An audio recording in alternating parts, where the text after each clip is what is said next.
How do you make a big banner in Canva? Hi everyone, I'm here to assist you today. Without any delay, let's jump right in. First, open Canva on your device. Make sure you're logged into your account.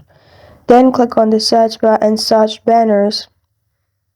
After you click on banner, search and you'll find different banners. You can scroll through and select the one you prefer.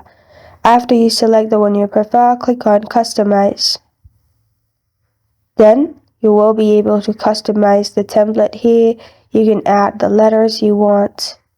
After you've done that, you can also click on resize at the top left and click on resize. Select the ratio you want or click on custom size and select your preferred one. Then press on share at the top right and download it. This is how to make a big banner in Canva. Thank you for joining me today. If this video helps you out, please leave a like and subscribe for more. Got a question or want to suggest a topic, comment below. Thank you for watching.